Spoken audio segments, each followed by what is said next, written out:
हर शाम अंधेरा होने से पहले यह आदमी पूरे टाउन में घंटी बजाता है। आवाज सुनते ही सभी लोग तुरंत अपना काम छोड़कर घर लौट जाते हैं। सूरज ढलते ही दरवाजे खिड़कियां कसकर बंद कर दी जाती हैं और हर घर पर ताबीज वाला पत्थर टांग दिया जाता है, क्योंकि रात होते ही यह टाउन इंसानों का नहीं रह जाता। जंगल से अनगिनत राक्षस बाहर निकल आते हैं। वे मरे हुए इंसानों का रूप धरते हैं, लोगों को बहलाकर दरवाजे खुलवाते हैं और फिर उन्हें मारकर उनकी आंतड़ियां तक खा जाते हैं। सुबह होते ही वे वापस जंगल में गायब हो जाते हैं। इसीलिए लोगों को बचाने के लिए स्टीव हर शाम घंटी बजाकर चेतावनी देता है कि सूरज डूबने से पहले अपने घरों में छिप जाओ। 6 साल के बच्चे तक उसकी बात मानते हैं। लगातार 96 दिनों से इस टाउन में कोई भी उन राक्षसों का शिकार नहीं बना था, लेकिन अब यह रिकॉर्ड टूटने वाला था, क्योंकि उसी रात टाउन का एक आदमी बार के अंदर बुरी तरह नशे में धुत पड़ा था। उस हालत में उसे घर भेजना नामुमकिन था, इसलिए बार मालिक ने मजबूरन सारी खिड़कियां और दरवाजे बंद किए और उसे वहीं सोने के लिए छोड़ दिया। लेकिन दूसरी तरफ उसकी पत्नी और छोटी बेटी घर पर अकेली थी। काफी अंधेरा होने के बाद भी जब उसका पति वापस नहीं लौटा तो पत्नी ने दरवाजा कसकर बंद किया और बेटी को लेकर अंदर चली गई। जब रात और गहरी हो गई तब बच्ची अपने पापा के लिए प्रार्थना करने लगी। तभी उसे खिड़की पर उसकी दादी की आवाज सुनाई दी। उसने तुरंत वहां जाकर पर्दा हटाया। ध्यान से देखा तो बाहर उसकी मरी हुई दादी खड़ी थी। उसने बच्ची से कहा कि बाहर बहुत ठंड है और बस थोड़ी देर के लिए अंदर आना चाहती है। मासूम बच्ची उसके झांसे में आ गई और खिड़की खोलने लगी, लेकिन जब तक उसकी माँ ऊपर पहुंची तब तक बहुत देर हो चुकी थी।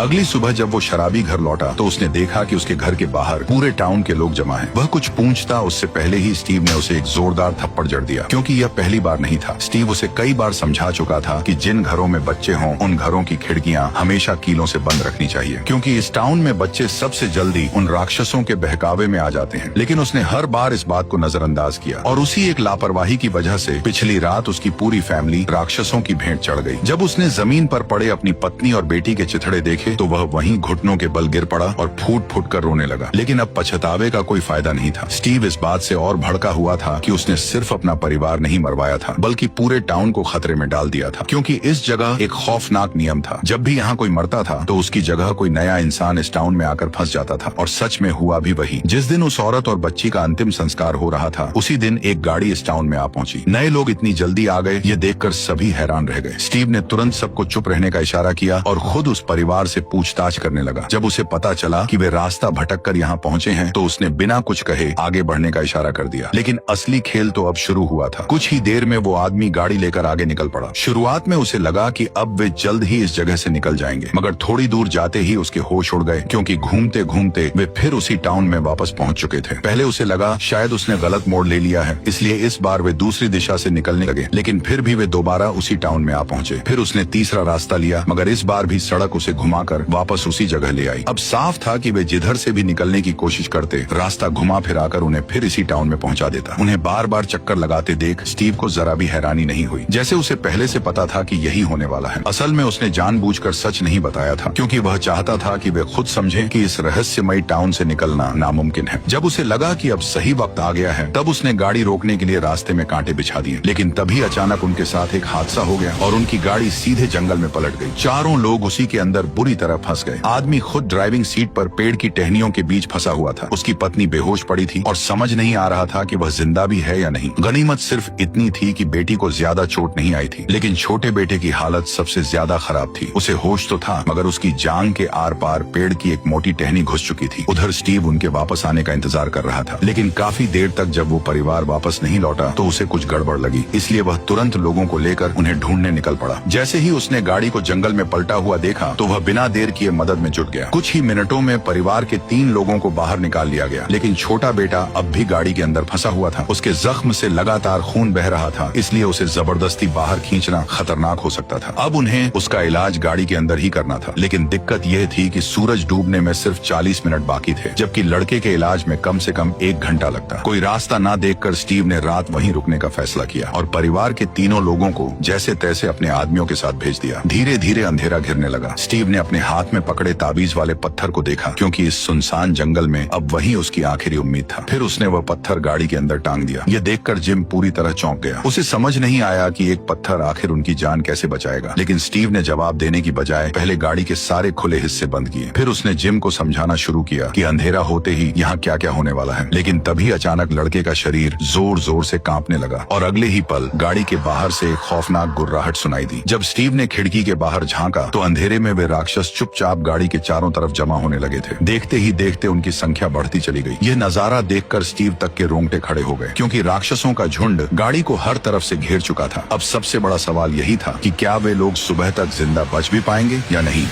स्टीव को अब भी उस ताबीज वाले पत्थर पर भरोसा था, क्योंकि फिलहाल वही एक चीज थी जो उन राक्षसों को गाड़ी के अंदर आने से रोक रही थी। तभी अचानक बाहर से किसी के चिल्लाने की आवाज गूंज उठी। ऐसा लग रहा था जैसे कोई मदद के लिए पुकार रहा हो, लेकिन स्टीव तुरंत समझ गया कि यह राक्षसों का नया जाल है। वे इंसानों को बहकाकर खुद ही दरवाजा खुलवाना चाहते हैं। स्टीव तो उनकी चाल में नहीं आया, मगर जिम इस टाउन में नया था। उसे लगा कि शायद कोई रेस्क्यू टीम उन्हें बचाने आ गई है। बस यही सोचकर वह तुरंत दरवाजा खोलने के लिए बढ़ा, लेकिन स्टीव ने फौरन उसे गले से पकड़कर रोक लिया। उसने जिम की आंखों में देखते हुए कहा कि बाहर खड़े लोग इंसान नहीं हैं, वे खूंखार राक्षस हैं जो इंसानों के शरीर को चीरकर उनके अंदरूनी अंग तक खा जाते हैं। और अगर जिम सच में अपने बेटे को जिंदा देखना चाहता है तो उसे किसी भी हालत में सुबह होने तक गाड़ी के अंदर ही रहना होगा, क्योंकि सूरज निकलते ही वे सभी राक्षस खुद ब खुद गायब हो जाएंगे। यह सुनने के बाद जिम आखिरकार शांत हो गया, लेकिन उसे क्या पता था कि दूसरी तरफ रेस्क्यू टीम के साथ लौट रही उसकी फैमिली भी बड़ी मुसीबत में फंस चुकी थी। दरअसल रास्ते में उनकी गाड़ी अचानक पंचर हो गई और मजबूरी में सबको पैदल ही सेफ हाउस तक लौटना पड़ा। लेकिन अब रात हो चुकी थी और इस अंधेरे में बाहर हर तरफ वही खूंखार राक्षस घूम रहे थे। जैसे ही सेफ हाउस में मौजूद लोगों ने उन्हें बाहर भटकते देखा, उन्होंने बिना एक सेकंड गवाए अलार्म बजा दिया। एक ही पल में पूरा घर सतर्क हो गया। बाहर खड़े लोग चाहे जितना दरवाजा पीटते रहे, लेकिन अंदर किसी ने दरवाजा नहीं खोला, क्योंकि रात में कौन इंसान है और कौन राक्षस ये कोई नहीं जानता था। लेकिन उन्हें क्या पता था कि असली राक्षस तो चुपचाप सामने आ चुके थे। अचानक उनमें से एक राक्षस जूली से बात करने लगा। वह बार बार उसका नाम पुकार रहा था, मानो वह उसे पहले से जानता हो। ये देखकर जूली की आंखें तुरंत सुन्न पड़ गईं। इससे साफ था कि वह राक्षस की चाल में फंस चुकी है। गनीमत रही कि डिप्टी शेरिफ ने वक्त रहते लड़के पर गोली चला दी, लेकिन गोली लगने के बाद भी उसे कुछ नहीं हुआ। जब सबकी जान पर बन आई, तभी लीडर ने गंजे आदमी को तुरंत दरवाजा खोलने को कहा और इस तरह उन सबकी जान बच गई। लेकिन अंदर घुसते ही जूली और उसकी माँ को बांध दिया गया, क्योंकि यहाँ हर नए आने वाले के साथ यही किया जाता था, ताकि कोई राक्षस उनका चेहरा धरकर अंदर घुस न पाए। कुछ ही देर में माँ और बेटी को अलग अलग कमरों में बंद कर दिया गया। तभी लीडर ने जूली की माँ को समझाया कि डरने की जरूरत नहीं है। यहाँ मौजूद हर इंसान किसी न किसी हादसे की वजह से इस टाउन में फंसा है, और तुम लोग तो फिर भी खुशनसीब हो, क्योंकि कई लोग ऐसे भी थे जो आधी रात में इस टाउन में आ फंसे थे और कुछ समझने से पहले ही वे उन राक्षसों का खाना बन गए। लेकिन इस वक्त औरत को अपनी फिक्र नहीं थी, बल्कि उसे गाड़ी में फंसे उसके पति और बेटे की चिंता थी। उधर गाड़ी के बाहर अभी भी राक्षसों की चीख पुकारें रुक नहीं रही थी। कुछ तो धीरे धीरे गाड़ी की छत पर भी चढ़ चुके थे। ऐसे में स्टीव ने सबको शांत रहने को कहा। उसने भरोसा दिलाया कि जब तक ताबीज वाला पत्थर अपनी जगह पर टंगा है, तब तक कोई भी राक्षस गाड़ी के अंदर कदम नहीं रख सकता। और सच में कुछ ही देर बाद बाहर का सारा शोर थम गया और चारों तरफ खामोशी फैल गई। ऐसा लगा मानो खतरा फिलहाल टल चुका है, लेकिन असली मुसीबत तो अभी बाकी थी। अचानक आधी रात को जिम उठा और उसने अनजाने में ताबीज वाला पत्थर नीचे उतार लिया। डॉक्टर ने यह देखते ही उसे तुरंत रोकना चाहा, लेकिन तब तक बहुत देर हो चुकी थी।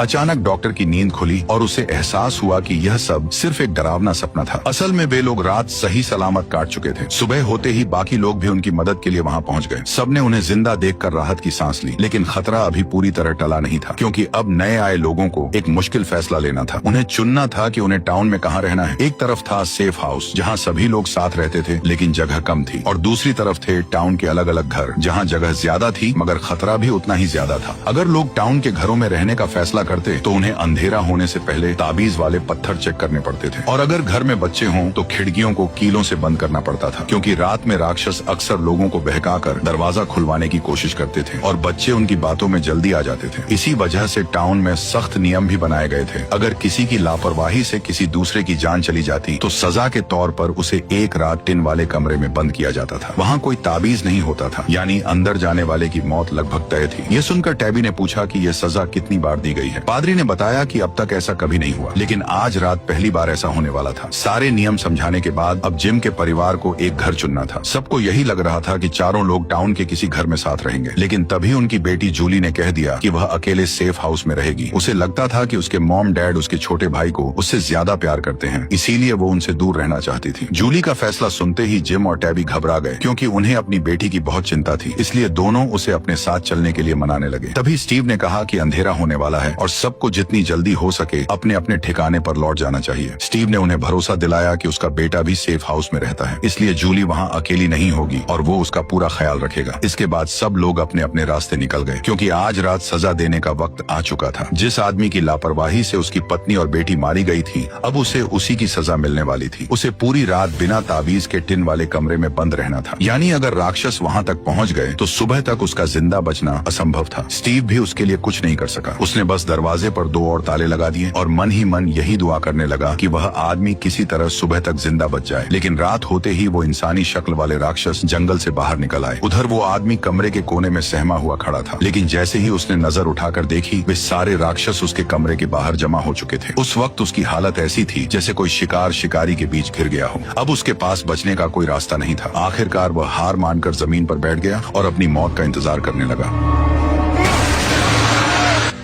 अगली सुबह जब स्टीव उस टिन वाले कमरे तक पहुंचा तो अंदर का नजारा देखकर उसके होश उड़ गए। उन खूंखार राक्षसों ने उस आदमी के शरीर को बुरी तरह चीर फाड़ डाला था। लेकिन ये भयानक नजारा देखने के बाद भी स्टीव जरा भी नहीं घबराया, क्योंकि वह ऐसे खौफनाक मंजर पहले भी देख चुका था। मगर इस घटना के बाद भी मौत का ये सिलसिला रुका नहीं। इस बार मामला सीधे रेस्टोरेंट तक जा पहुंचा। जिम का परिवार अभी अभी इस टाउन में आया था, इसलिए स्टीव उन्हें रात के नियम समझा ही रहा था कि तभी अचानक सारा की बांह अजीब तरह से फूलने लगी और अगले ही पल उसके हाथ पर डरावने अक्षरों में किल द बॉय उभर आया। साफ था कि इसका कनेक्शन किसी न किसी तरह जिम के बेटे से जुड़ा हुआ था। लेकिन इससे पहले कि वो कुछ समझ पाती, उसका पूरा शरीर जोर जोर से कांपने लगा और अगले ही पल वह जमीन पर तड़पने लगी। लेकिन डरावनी घटनाएं यहीं पर खत्म नहीं हुई, क्योंकि उसी वक्त सेफ हाउस की तरफ कुछ ऐसा हो रहा था जो इससे भी ज्यादा भयानक था। एक आदमी लगातार जमीन में गहरा गड्ढा खोद रहा था, मानो वह पहले से ही किसी की कब्र तैयार कर रहा हो। जब लीडर ने उससे पूछा कि वो आखिर ऐसा क्यों कर रहा है, तो उसने जवाब दिया कि जल्द ही यहाँ और भी मौतें होने वाली हैं। विक्टर की यह बात सुनते ही लीडर के होश उड़ गए। थोड़ी देर बाद विक्टर सीधे ईथन के पास पहुंच गया। दोनों पहले कभी नहीं मिले थे, फिर भी उनके बीच एक अजीब सा कनेक्शन था, क्योंकि वे दोनों उस रहस्यमयी सफेद कपड़ों वाले लड़के को देख सकते थे जो बाकी किसी इंसान को दिखाई नहीं देता था। विक्टर को वह बचपन से दिखता आया था और कई बार उसकी जान भी बचा चुका था, लेकिन फिर वह अचानक गायब हो गया। अब वही लड़का ईथन को दिख रहा था और इसका मतलब साफ था कि कोई बड़ी मुसीबत आने वाली है। यही सोचकर विक्टर ने तय किया कि उसे इस राज की तह तक जाना होगा, और जैसा उसने सोचा था, जंगल में पहुंचते ही उसे वह लड़का फिर से दिखाई दे गया। लेकिन अगले ही पल वो फिर गायब हो गया। विक्टर को लगा कि शायद वह पास के किसी पेड़ के खोखल में छिपा है, क्योंकि उस इलाके में ऐसे कई पेड़ थे और कोई नहीं जानता था कि उसके अंदर का रास्ता कहाँ जाता है। तभी विक्टर ने जमीन से एक पत्थर उठाया, उस पर मुस्कुराता हुआ चेहरा बनाया और ईथन के सामने ही उसे उस पेड़ के खोखल में फेंक दिया। लेकिन अगले ही पल न जाने कैसे वो पत्थर वापस उनके पास आ गिरा। ये देखकर विक्टर खुद भी चौंक गया। उसने बताया कि उसने पहले भी ऐसे कई पेड़ देखे थे, लेकिन ऐसा रहस्यमयी पेड़ उसे पहले कभी नहीं दिखा। इतना कहते ही उसके सिर में तेज दर्द होने लगा और उसे अचानक किसी बड़े खतरे का एहसास हो गया। उधर दूसरी तरफ जिम और उसकी पत्नी को पता चला कि उनका बेटा गायब है। दोनों घबराकर उसे ढूंढने जंगल की तरफ भागे, लेकिन वहां पहुंचते ही उन्हें जंगली कुत्तों के एक झुंड ने घेर लिया। हमला बस होने ही वाला था कि तभी अचानक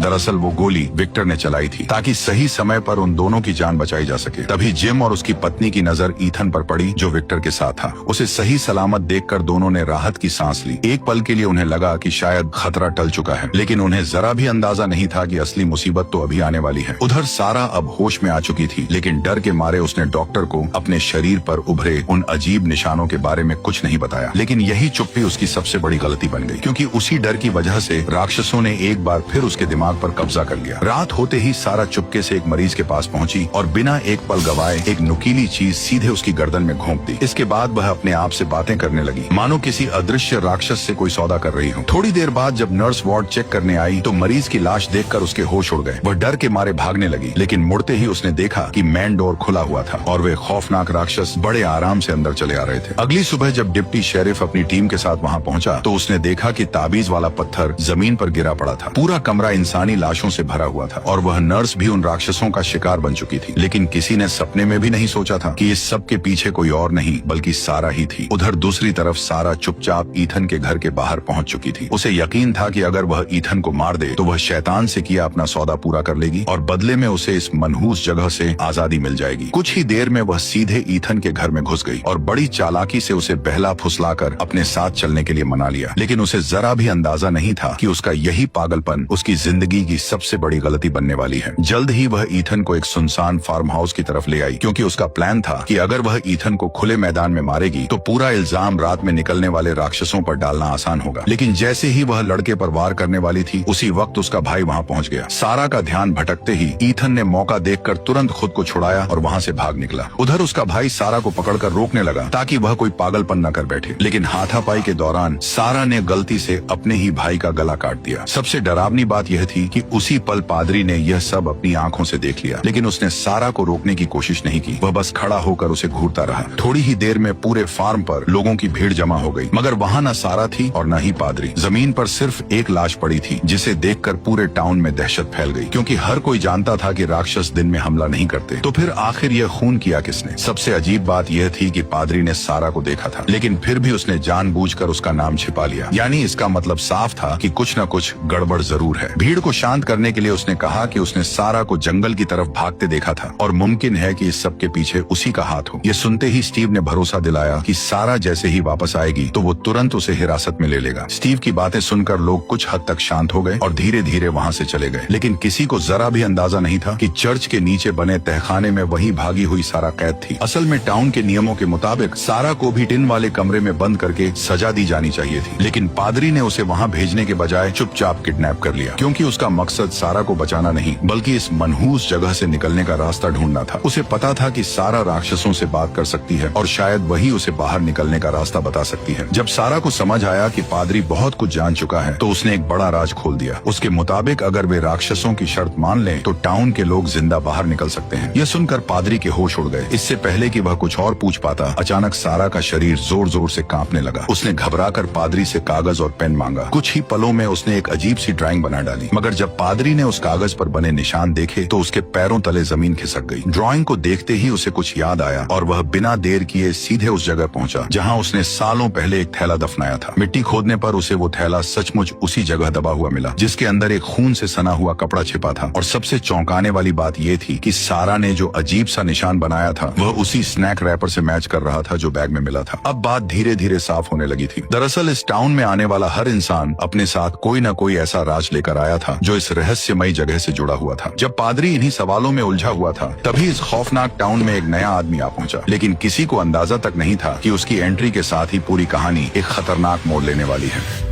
असल में वो आदमी रास्ते में ही कार के अंदर सो गया था, लेकिन जैसे ही उसकी आंख खुली तब उसने देखा कि ड्राइवर गायब है। वह कुछ समझ पाता उससे पहले ही स्टीव वहां आ पहुंचा और बिना एक शब्द बोले उसे गाड़ी से हथकड़ी लगाकर बांध दिया। बेचारे को अब तक अंदाजा भी नहीं था कि वह किस खौफनाक जगह आ फंसा है। कुछ ही देर बाद उसे सीधे सेफ हाउस ले जाया गया, लेकिन वहाँ के लोग भी कम अजीब नहीं थे। उन्होंने बिना देर किए उसे बांध दिया। दरअसल इस टाउन का एक बेहद सख्त नियम था, जो भी नया इंसान यहाँ पहुँचता था उसे पहली रात बाकी लोगों से अलग बंद करके रखा जाता था, क्योंकि इस जगह पर पहली रात को सबसे खतरनाक माना जाता था। सुबह होते ही लीडर ने उसे अपने पास बैठाया और इस टाउन के खौफनाक राज बताने शुरू कर दिए। उसने कहा कि जैसे ही सूरज ढलता है, जंगल से खतरनाक राक्षस बाहर निकल आते हैं और फिर वे पूरी रात इंसानों का शिकार करते हैं, जब तक कि अगली सुबह न हो जाए। सबको लगा था कि यह सुनकर वह आदमी बुरी तरह डर जाएगा, लेकिन उल्टा वह हंसने लगा। दरअसल वह आदमी, जिसका नाम जेड था, इसे उसकी ट्रैवल कंपनी का बनाया हुआ कोई सर्वाइवल गेम समझ रहा था। उसे लग रहा था कि अगर वह यह गेम जीत गया तो उसे कोई बड़ा इनाम मिलेगा। इसी लालच में उसने उसी दिन सुराग तलाशने शुरू कर दिए। कुछ देर बाद वह एक पुराने तहखाने तक पहुंच गया और उसे लगा कि शायद बाहर निकलने का रास्ता यहीं छिपा है, लेकिन जैसे ही वह अंदर गया उसे दरवाजे के पीछे एक लाश पड़ी हुई दिखी। अचानक जेड घबराकर नीचे गिर पड़ा, लेकिन जब उसने दोबारा उठकर देखा तो लाश गायब हो चुकी थी। उसकी जगह सिर्फ एक अजीब निशान बचा था। ये देखकर जेड तुरंत वहाँ से भाग निकला, लेकिन उसका दिमाग अब भी उस नजारे को सच मानने को तैयार नहीं था। उसे लग रहा था कि तहखाने में जो लाश दिखी थी वह शायद सिर्फ उसका वहम था। लेकिन डिप्टी शेरिफ जैसे ही उसे कब्रिस्तान ले गया, तब जेड की आंखों के सामने इस टाउन का खौफनाक सच खुल गया, क्योंकि वहाँ दफनाया गया आदमी कोई और नहीं बल्कि वही ड्राइवर था जो उसे यहाँ छोड़कर गायब हो गया था। ये देखकर जेड पूरी तरह हैरान रह गया। उसकी हालत बिगड़ती देख शेरिफ उसे तुरंत स्टेशन ले आया। वहाँ पहुंचकर उसने कहा कि इस टाउन का सबसे खतरनाक दुश्मन सिर्फ रात में घूमने वाले राक्षस नहीं है, बल्कि इंसान के अंदर बैठा डर है, क्योंकि वही डर लोगों से ऐसी गलतियां करवा देता है जो उन्हें मौत के और करीब ले जाती हैं। इसलिए अगर सच में यहाँ से निकलना है तो सबसे पहले दिमाग ठंडा रखना पड़ेगा। इतना कहते ही रेडियो से अचानक आवाजें आने लगी। उसे सुनते ही जेड के दिमाग में एक नया आइडिया आया। क्योंकि जेड पेशे से एक इंजीनियर था, इसलिए वह तुरंत रेडियो उठाकर बाहर भागा। उसे लगा कि अगर वह इस रेडियो को ठीक कर दे तो शायद बाहर की दुनिया से संपर्क किया न सकता है, लेकिन वह यह काम अकेले नहीं कर सकता था। इसीलिए वह तुरंत जिम के घर पहुंचा, क्योंकि इस तरह के सिस्टम्स की सबसे ज्यादा समझ उसी को थी। जैसे ही जेड ने उसे अपना प्लान बताया, तब जिम बिना हिचकिचाए उसका साथ देने को तैयार हो गया। दोनों ने रेडियो को किसी ऊंची जगह पर ले जाकर सिंगल टेस्ट करने का फैसला किया, लेकिन उससे पहले जेड ने सोचा कि रेडियो की ताकत बढ़ानी पड़ेगी। इसीलिए वह वापस उसी जगह गया जहां उसकी कार पहली बार मिली थी। वहां से उसने गाड़ी के अंदर के जितने काम के पार्ट्स थे सब निकाल लिए और उनसे एक टेम्परेरी एंटीना तैयार कर लिया। इसके बाद जेड और जिम टाउन की सबसे ऊंची जगह पर पहुंचे। एंटीना को टेस्ट करने के लिए जिम तुरंत पेड़ पर चढ़ गया। जब लग रहा था कि सब कुछ तैयार है, तभी अचानक पेड़ से खून की एक धार बहने लगी। जैसे ही उसने ऊपर देखा, तभी उसके होश उड़ गए। पेड़ की डालियों पर कई लाशें लटक रही थी और सबसे डरावनी बात यह थी कि वही रहस्यमयी निशान फिर उसके सामने आ चुका था। वह कुछ समझ पाता उससे पहले ही एक गोली उसके कान के पास से निकल गई। जेड तुरंत जान बचाकर भागा, लेकिन हमला करने वाला साया उसके पीछे ही पड़ा रहा। कुछ ही दूर जाकर जेड जमीन पर गिर पड़ा और अगले ही पल वह साया उसके बिल्कुल सामने आ गया। जैसे ही वह उस पर हमला करने वाला था, तभी अचानक उसके आसपास का पूरा माहौल फिर से नॉर्मल हो गया। उसके शरीर पर लगा खून भी अचानक गायब हो गया। ये देखकर साफ लग रहा था कि जेड को एक बार फिर कोई भयानक वहम हुआ था, लेकिन इस बार वह इतना बुरी तरह घबरा चुका था कि टेस्ट पूरा होने से पहले ही वहां से भाग निकला। लेकिन उसे जरा भी अंदाजा नहीं था कि उसके जाते ही रेडियो ने आखिरकार सिग्नल पकड़ लिया। हालांकि सिग्नल बहुत कमजोर था, लेकिन इतना साबित करने के लिए काफी था कि उसका प्लान सच में काम कर रहा था। कुछ ही देर बाद पूरे टाउन में अंधेरा छा गया और सभी लोग अपने अपने घरों में जाकर छिप गए। लेकिन उसी दौरान सेफ हाउस में एक बड़ी मुसीबत आ गई। रात के वक्त जब बाकी लोग गहरी नींद में सो रहे थे, तभी वहाँ मौजूद एक आदमी चुपके से उठा और उसने जाकर खिड़की का पर्दा हटा दिया। बाहर एक खूबसूरत औरत खड़ी थी, जो आदमी को देखकर अजीब तरीके से मुस्कुरा रही थी। उसकी खूबसूरती को देखते ही आदमी की हवस जाग उठी। उसने बिना एक पल सोचे खिड़की खोलकर उसे अंदर बुला लिया। उसे क्या पता था कि उसकी यही बेवकूफी पूरे टाउन पर एक नई आफत बनकर टूटने वाली है। जैसे ही दोनों करीब आए, उस खूबसूरत लड़की का असली चेहरा सामने आ गया। उसके हाथों से नुकीले नाखून निकल आए और अगले ही पल उसने आदमी की जीभ काट ली।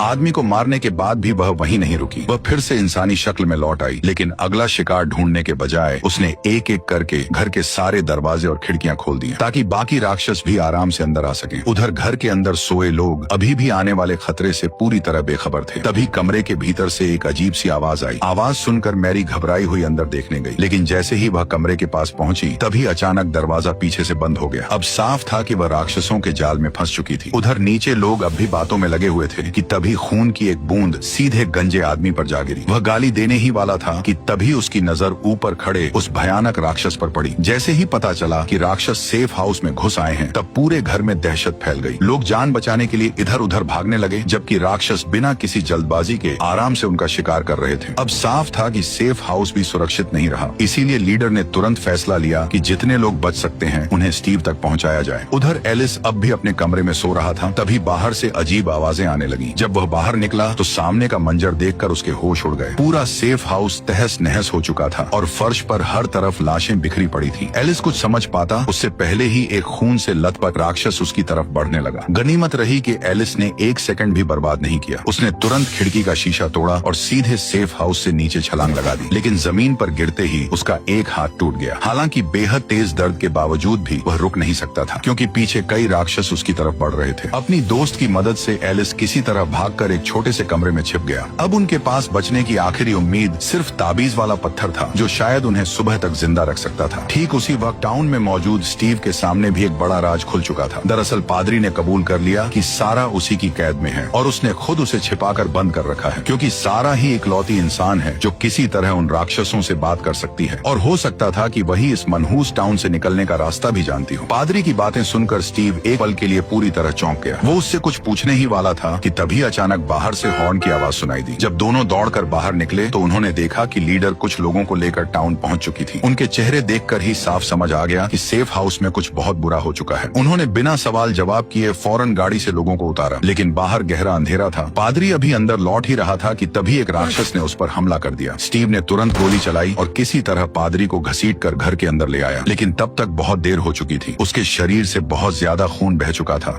और कुछ ही पलों बाद पादरी ने वहीं दम तोड़ दिया। देखते ही देखते सिर्फ एक ही रात में इस टाउन ने न जाने कितनी जिंदगियां निगल ली। अब स्टीव समझ चुका था कि इंतजार करने का मतलब सिर्फ और मौतें हैं। अगर उसे सबको बचाना है तो अब किसी भी कीमत पर बाहर निकलने का रास्ता ढूंढना ही होगा। यही सोचकर स्टीव सीधे चर्च के तहखाने में पहुंचा, जहां सारा को कैद करके रखा गया था, क्योंकि अब वही उनकी आखिरी उम्मीद थी। स्टीव अच्छी तरह जानता था कि टाउन की लगभग हर जगह तलाश ली जा चुकी है। बस एक वही जंगल बचा था जिसे सब मौत का अड्डा मानते थे। उसे यकीन था कि असली राज उसी के अंदर छिपा है, इसीलिए वह बिना किसी को बताए सारा को साथ लेकर सीधे जंगल के अंदर निकल पड़ा। कुछ दूर चलते ही उन्हें पेड़ों पर ढेर सारी कांच की बोतलें लटकी हुई मिली। स्टीव उनमें से एक बोतल उतार कर देखने ही वाला था कि तभी उसके साथ आई लड़की अचानक तड़पने लगी। अगले ही पल उसकी हालत इतनी बिगड़ गई कि वह सीधे बेहोश होकर गिर पड़ी। अब स्टीव के पास आगे बढ़ने का कोई रास्ता नहीं बचा था, इसलिए उसे मजबूरन वहीं रात गुजारने का फैसला करना पड़ा। लेकिन दिक्कत ये थी कि वही जंगल राक्षसों का असली घर था। जैसे ही अंधेरा होता वे बाहर निकलते और इंसानों का शिकार शुरू कर देते। ऐसे में स्टीव के पास बस एक ही सहारा था, वह ताबीज वाला पत्थर जिसके भरोसे वह खुद को संभाले हुए था। तभी अचानक सारा को होश आया। उसने देखा कि स्टीव को एक बोतल मिल गई है जिसके अंदर कुछ अजीब से नंबर लिखे हुए हैं, लेकिन सारा का ध्यान उन नंबरों पर बिल्कुल नहीं था। वह बार बार स्टीव से बस एक ही बात कह रही थी कि उन्हें यहाँ से तुरंत निकल जाना चाहिए, क्योंकि उसके मुताबिक जंगल के अंदर सिर्फ राक्षस ही नहीं बल्कि उनसे भी ज्यादा खतरनाक कोई और चीज मौजूद है। इतना कहते ही बाहर एक जोरदार धमाका हुआ। अगले ही पल पूरी जमीन इतनी जोर से हिलने लगी कि दोनों ठीक से खड़े तक नहीं हो पा रहे थे। कुछ ही देर में सब कुछ फिर से शांत हो गया, लेकिन स्टीव ने जरा भी लापरवाही नहीं की। उसने फौरन ताबीज वाला पत्थर वापस अपनी जगह टांग दिया, ताकि अगर राक्षस आस पास हों तो वे अंदर न घुस सकें। लेकिन सबसे डरावनी बात यह थी कि बाहर अभी भी गहरी रात थी। फिर भी अचानक एकदम से चारों तरफ एक अजीब रोशनी फैल गई। ये किसी नॉर्मल टॉर्च या लैंप की रोशनी नहीं लग रही थी। ऐसा महसूस हो रहा था जैसे जंगल में उनके अलावा भी कोई और मौजूद है। सुबह होते ही स्टीव सुराग ढूंढने बाहर निकला, लेकिन बाहर का नजारा देखकर उसके होश उड़ गए। पूरे इलाके में चारों तरफ मकड़ी के जाले फैले हुए थे। हालत ऐसी थी कि रास्ता पहचानना भी मुश्किल हो गया। इसलिए वह पिछली रात की याद के सहारे उसी जगह की तरफ बढ़ा जहाँ से वह रहस्यमयी रोशनी आई थी। तभी अचानक उन्हें पास से किसी की चीख सुनाई दी। स्टीव बिना एक सेकंड गवाए उधर भागा, लेकिन वहाँ पहुँचते ही उसके होश उड़ गए, क्योंकि मदद के लिए पुकारने वाली कोई अजनबी नहीं बल्कि उसकी अपनी मरी हुई पत्नी थी।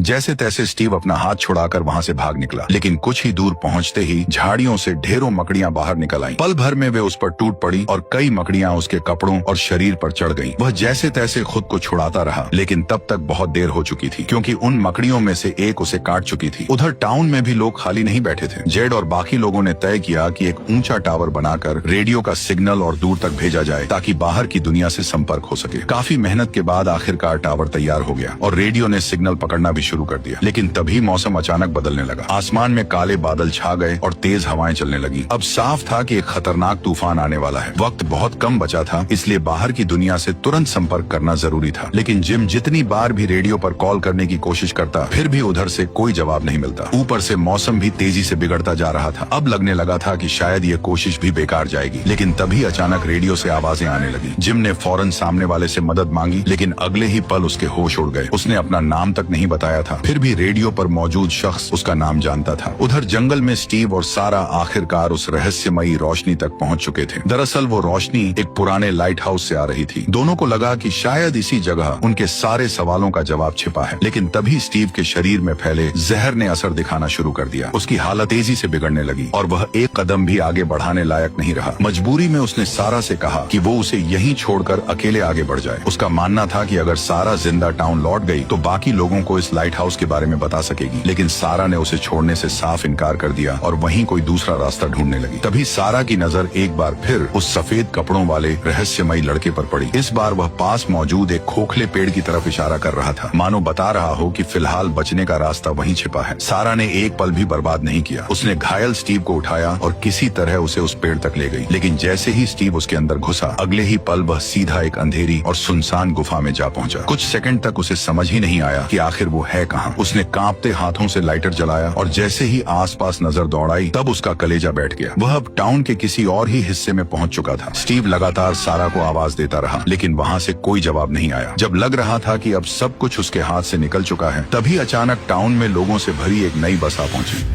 और इसी जबरदस्त सस्पेंस के साथ हमारी कहानी का पार्ट 1 यही खत्म हो गया। अब जो पार्ट 2 होगा वो और भी इंटरेस्टिंग होने वाला है, क्योंकि टाउन में मौजूद कुछ ऐसे खौफनाक राज सामने आएंगे जो वहाँ मौजूद लोगों की रूह कपा देंगे। अगर आपको आगे की कहानी जाननी है तो कमेंट करके जरूर बताना कि क्या मुझे इसका पार्ट 2 लाना चाहिए या नहीं। और बाकी आप समझदार हो। बाय।